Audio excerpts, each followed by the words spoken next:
तो हमरे मना कइले पे मनबू हमरा के सुनही के बा बोला का कहतर करी घमे घमे काम हमर जोर गइल चाम। अरे कहां जरल बा हो करी घमे घमे काम हमर जोर गइल चाम। ले ले ऐता की रिमिया गोराए वाला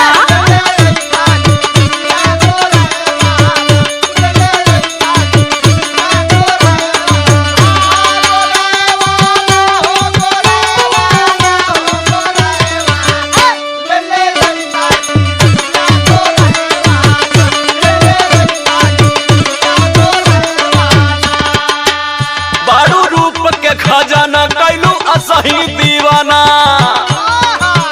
बड़ू रूप के खजाना कैलू असही दीवाना। गोरी और गोरा के हमर जान ले बुका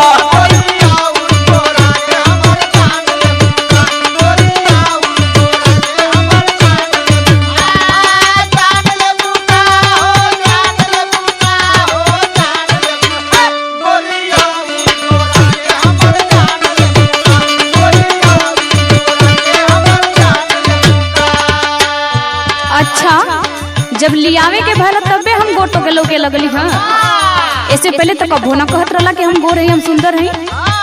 अरे तो ऐसन बटले बाड़ू के कहे के कौन जरूरत बा। अच्छा अच्छा कि कंजूसी ना करत तारा। अरे नाही हो तोहर कसम।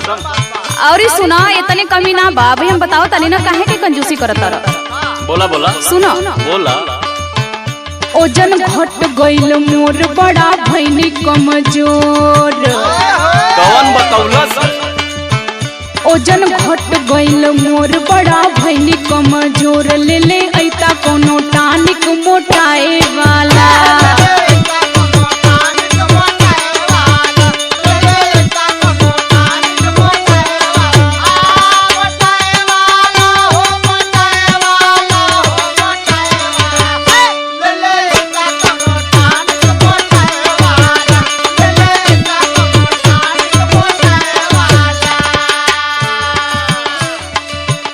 तुम मोटाए के फेरा में पड़ल हो और का तोहार वजन वैसे ही बढ़ गइल बा और मोटाए के कहतड़ू। अरे तो हमरे चली ना जाता देखो तोरा ना गिर जाता नहीं। अरे तो उल्टे बतियावत हो इतना मोटा गइल हो कि तोहरा से कैसे चल जाई।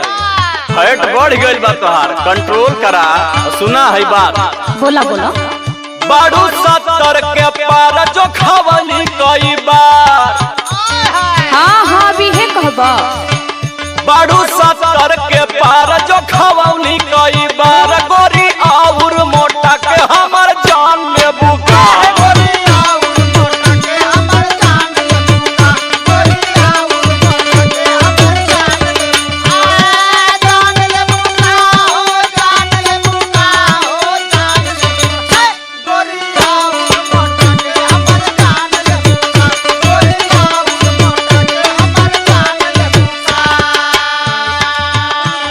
अच्छा छोड़ा कुछ न करबा हम जाना थी तो के कुछ न करबा। अच्छा तो के कर लेकिन एगो बात कही बोला।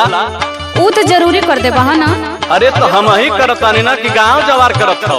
एगो बतियाला मान भइल पायल पुरान।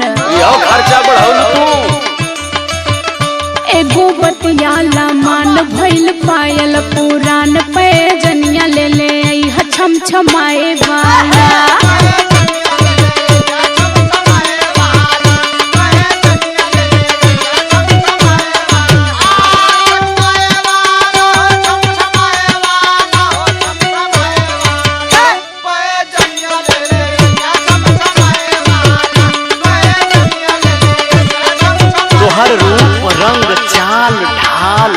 वैसे ही जान मारबा और ऊपर से काहे इतना टिटिमा बतियाओ तू तो हमार जाने ले बुका।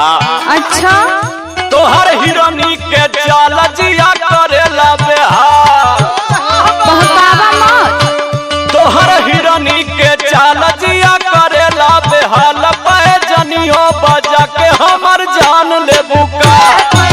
हम भुलाए वाला नहीं थी इतना तेज मत भगावा।